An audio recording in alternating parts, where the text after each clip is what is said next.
Hi, it's Sue. Today I'm reading for April 3rd, 1 Samuel 25 to 27 from the World English Bible.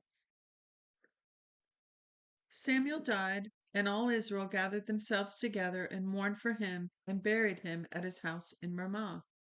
Then David arose and went down to the wilderness of Paran. There was a man in Maon whose possessions were in Carmel, and the man was very great.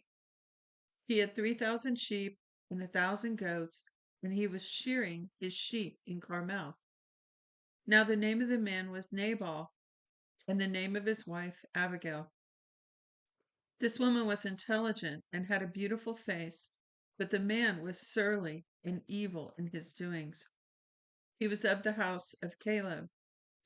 David heard in the wilderness that Nabal was shearing his sheep. David sent 10 young men, and David said to the young men, "Go up to Carmel to Nabal and greet him in my name. Tell him long life to you, and peace to your house, and peace to all that you have. Now I have heard that you have shearers. Your shepherds have now been with us, and we didn't harm them. Neither was there anything missing from them while wait, all the while they were in Carmel. Ask your young men, and they will tell you. Therefore let the young men find favor in your eyes, for we come on a good day. Please give whatever comes to your hand to your servants and to your son David." When David's young men came, they spoke to Nabal all the words in the name of David and waited. Nabal answered David's servants and said, "Who is David? Who's the son of Jesse? There are many servants who break away from their masters these days. Shall I then take my bread and my water and my meat that I have killed for my shearers and give it to men who I don't know where they come from?" So David's young men turned on their way and went back and came and told all these words. David said to his men, "Every man put on his sword, every man put on his..." Oh, yeah, sorry, it repeats it twice, and I thought I had skipped a line or reread a line. All right, verse 13. David said to his men, "Every man put on his sword." Every man put on his sword. David also put on his sword. About 400 men followed David, and 200 stayed by the baggage. But one of the young men told Abigail, Nabal's wife, saying, "Behold, David sent messengers out of the wilderness to greet our master, and he insulted them. But the men were very good to us, and we were not harmed, and we didn't miss anything as long as we were with them when we were in the fields. There were They were a wall to us by night and day, all the while we were with them, keeping the sheep. Now therefore know and consider what you will do, for evil is determined against our master and against all his house, for he is such a worthless fellow that one can't speak to him."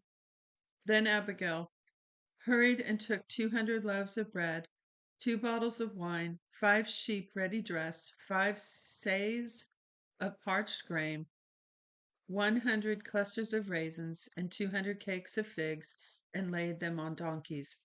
She said to her young men, "Go on before me. Behold, I am coming after you." But she didn't tell her husband Nabal.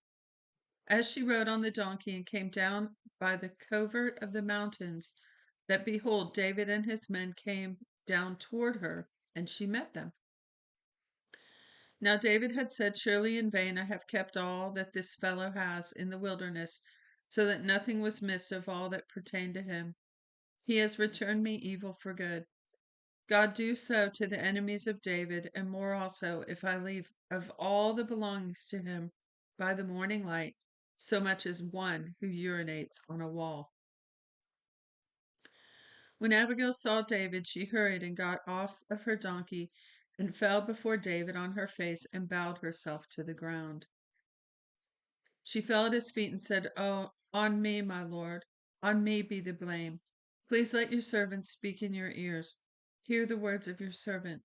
Please don't let my lord pay attention to this worthless fellow Nabal, for as his name is, so is he. Nabal is his name, and folly is with him. But I, your servant, didn't see my lord's young men whom you sent. Now therefore, my lord, as Yahweh lives, and as your soul lives, Since Yahweh has withheld you from blood guiltless, and from avenging yourself with your own hand, now therefore let your enemies and those who seek evil to my Lord be as Nabal.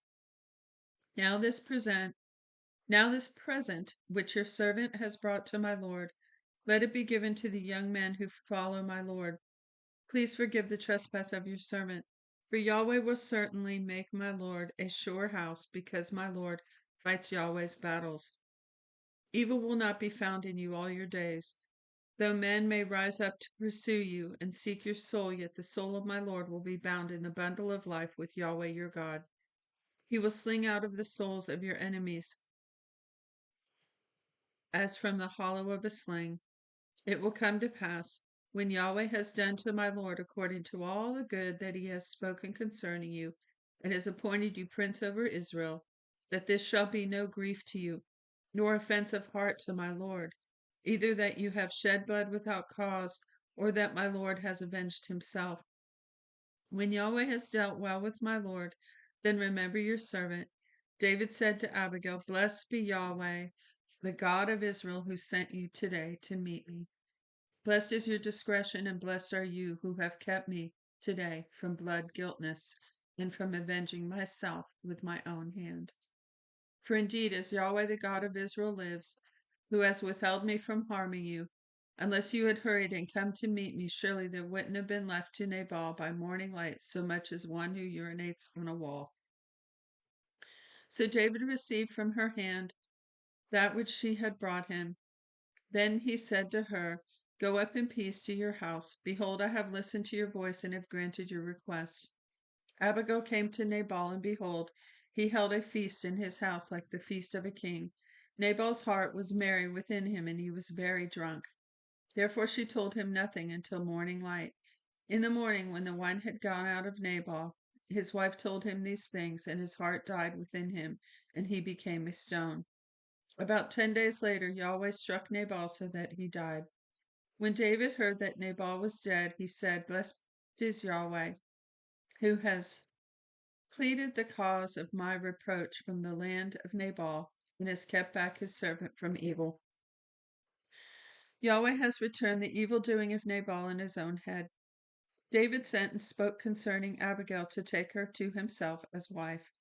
When David's servants had come to Abigail to Carmel, they spoke to her, saying, David has sent us to you to take you to him as a wife.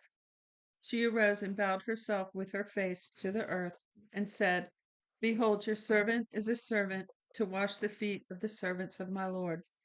Abigail hurried and arose and rode on a donkey with 5 ladies of hers, who followed her, and she went after the messengers of David and became his wife. David also took Ahinoam of Jezreel, and they both became his wives. Now Saul had given Michal his daughter, David's wife, to Palti, the son of Laish, who was of Galim. So Saul gave his daughter to David and then took her away. Chapter 26. The Ziphites came to Saul in Gibeah, saying, Doesn't David hide himself in the hill of Hakilah, which is before the desert? Then Saul arose and went down to the wilderness of Ziph, having 3,000 chosen men of Israel with him to seek David in the wilderness of Ziph. Saul encamped in the hill of Hakilah, which is before the desert, by the way. But David stayed in the wilderness, and he saw that Saul came after him into the wilderness. David therefore sent out spies. And understood that Saul had certainly come. Then David arose and came to the place where Saul had encamped. And David saw the place where Saul lay with Abner, son of Ner, the captain of his army. Saul lay within the place of the wagons, and the people were encamped around him. Then David answered and said to Ahimelech the Hittite, and to Abishai the Zeruiah, brother of Joab, saying, Who will go down with me to Saul to the camp? Abishai said, I will go down with you. So David and Abishai came to the people by night, and behold, Saul lay sleeping within the place of the wagons with his spear, there's that spear again, stuck in the ground at his head, and Abner and the people lay around him. Then Abishai said to David, God has delivered up your enemy into your hand today. Now therefore please let me strike him with the spear to the earth at one stroke, and I will not strike him the second time. David said to Abishai, don't destroy him, for who can stretch out his hand over Yahweh's anointed and be guiltless? David said, as Yahweh lives, Yahweh will strike him, or his day shall come to die, or he shall go down into battle and perish. Yahweh forbid that I should stretch my hand out against Yahweh's anointed. And now please take the spear that is at his head and the jar of water, and let's go. So David took the spear and the jar of water from Saul's head, and they went away, and no man saw it or knew it, nor did any awake, for they were all asleep, because a deep sleep from Yahweh was fallen on them. Then David went over to the other side and stood on the top of the mountain afar off, a great space being between them. And David cried to the people and to Abner, son of Ner, saying, Don't you answer, Abner? Then Abner answered, Who are you who cries to the king? David said, Abner, aren't you a man? Who is like you in Israel? Why then have you not kept watch over your lord the king? For one of the people came in to destroy the king your lord. This thing isn't good that you have done. As Yahweh lives, you are worthy to die, because you have not kept watch over your lord, Yahweh's anointed. Now see where the king's spear is in the jar of water that was at his head. Saul knew David's voice and said, Is this your voice, my son David? David said, It is my voice, my lord, O king. Why does my lord pursue his servant? For what have I done? What evil is in my hand?